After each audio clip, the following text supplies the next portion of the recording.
little rocks up to here. Ow.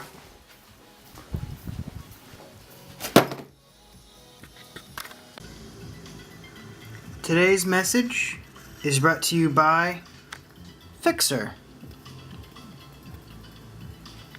The reason why I'm doing yet another review from Fixxxer is because if you watched my last video, I replaced the plug in the bottom of my Glock 43, as you can see here. And I got in contact with the company and asked them to send me some additional products for the Glock to see if I can do a little review, and this is it. First, I want to show you that this is clean. You can see there's no bullet, and you can see there's clearly no magazine. With that, let's go ahead and tear into it.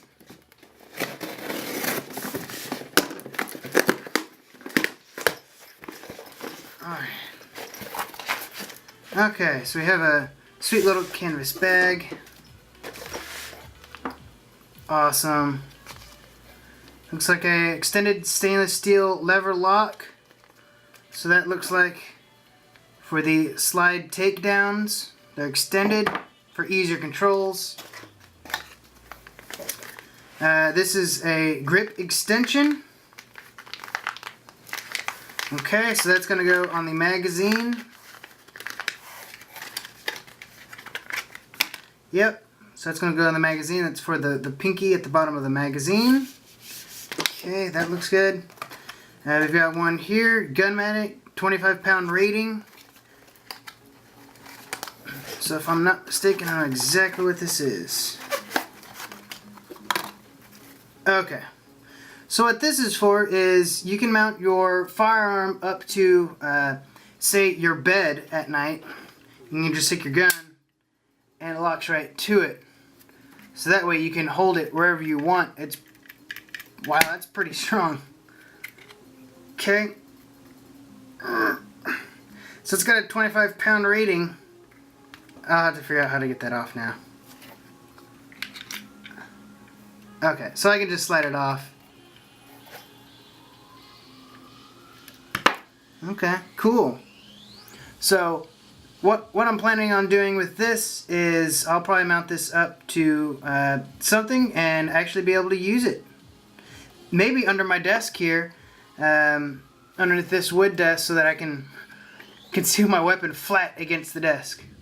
We'll see what happens. Okay.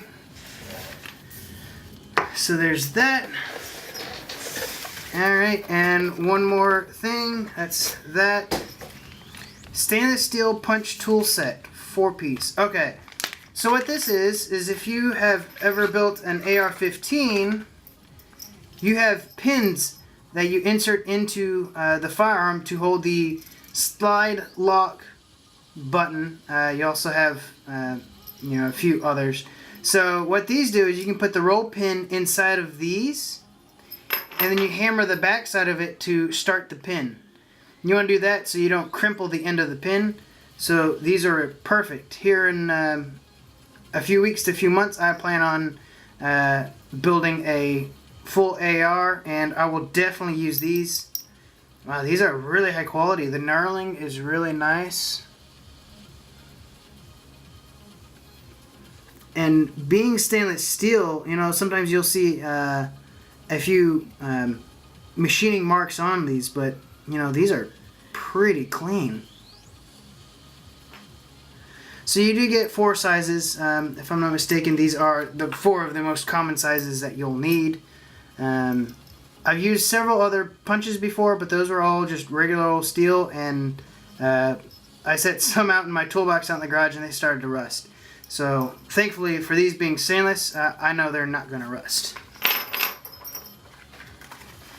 Okay. So inside each one, it looks like you get a business card. There is their website,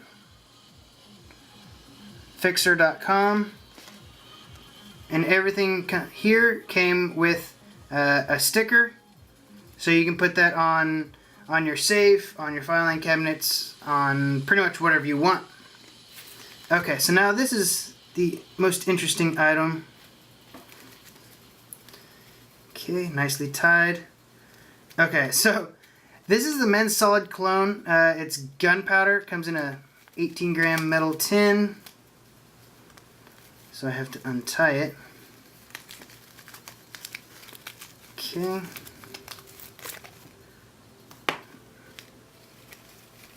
Okay, let's see what else is in here. Okay, and business card and a sticker. Looks like I have a bunch of these stickers to go around. That's pretty cool, but it does come in a really neat sack. I like that. Okay.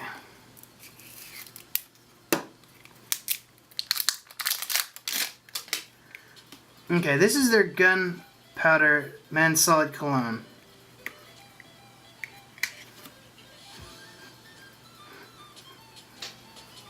Okay, there it is, open. Pretty cool. Alright, smell that.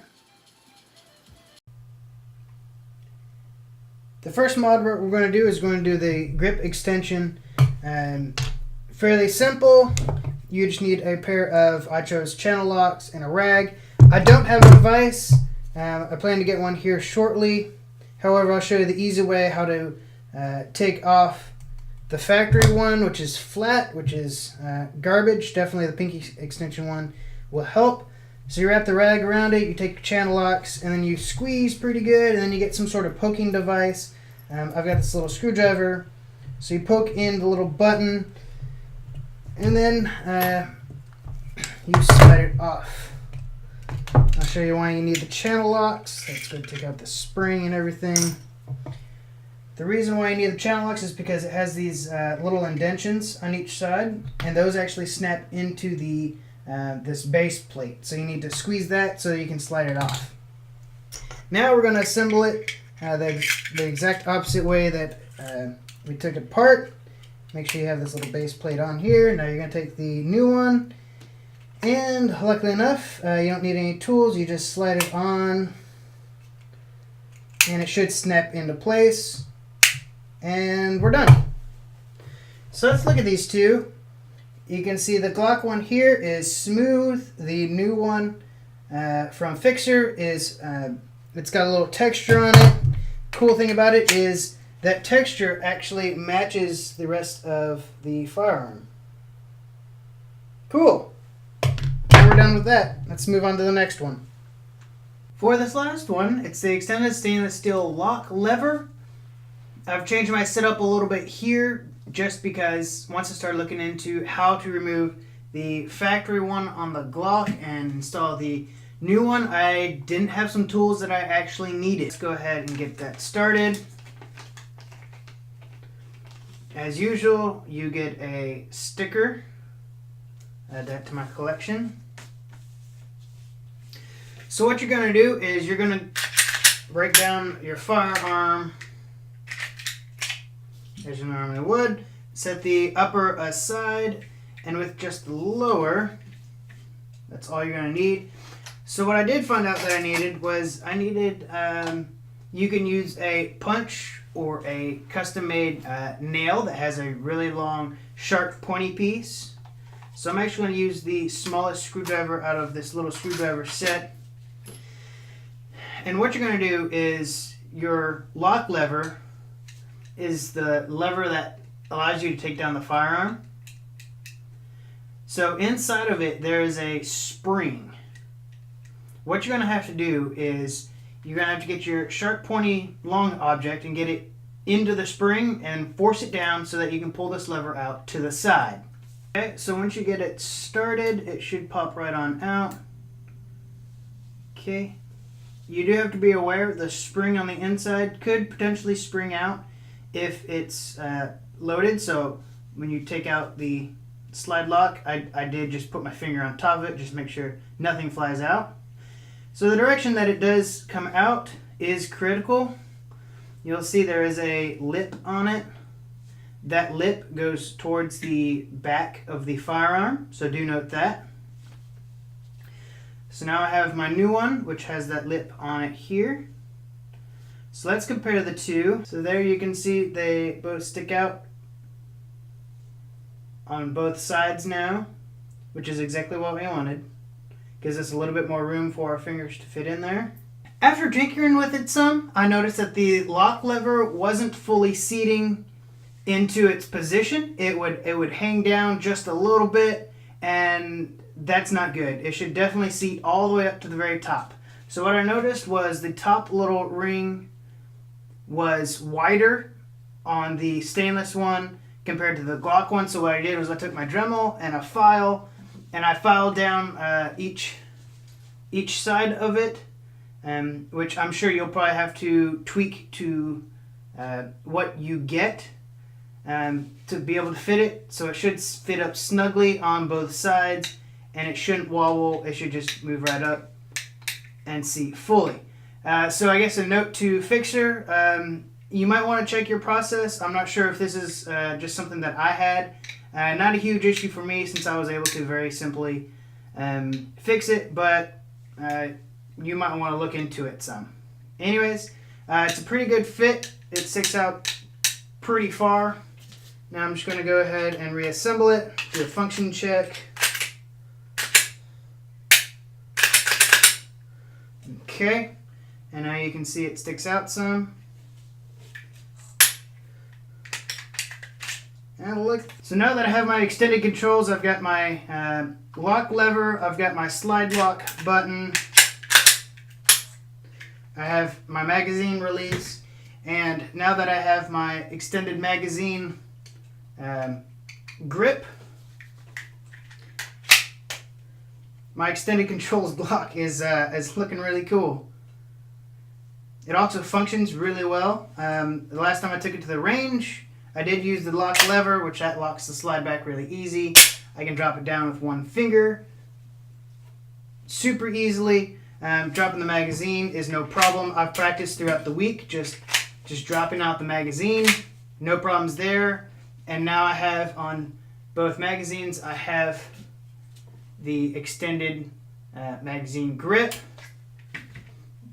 And like I said previously, the Fixxxer one definitely is, it flows with the Glock pistol more, just because the texture on it matches the rest of the firearm, whereas the factory one does not. It's smooth, which I guess it kind of matches with maybe the upper part of the lower receiver, but it kind of stands out. So definitely the Fixxxer one is the one to go with because it matches the grip. Anyways, thanks for watching. Fixxxer, thank you very much for sending me all these wonderful products. I'll definitely be able to use a lot of them here in a couple of weeks. I do plan to use the stainless steel little tool set. These are the roll pin punches. I plan to build another AR. Not sure if that's going to be in the 223-556 variant or a 308 or even a 9mm. Just to change things up a little bit. And like I said previously, most of these mods, I usually try and get functional mods. When a vendor wants me to try out stuff, I usually try and get stuff that's actually functional, that I'll actually use. So this grip, obviously, it'll be used quite often. This magnet, I do plan to use this probably on my nightstand, just because right now I just have my pistol on the nightstand, which probably isn't very good. I would like to conceal it a little bit better, so I'll probably go underneath it. Once I do that project, I'd like to make its own cabinet, and I'll probably do a how-to build on that, but we'll see. Also, the gunpowder cologne, that's actually worked out quite well. If you don't put on a whole lot, it's hardly noticeable, but it smells pretty good. Anyways, thanks for watching. Like and subscribe this video, and we'll see you later.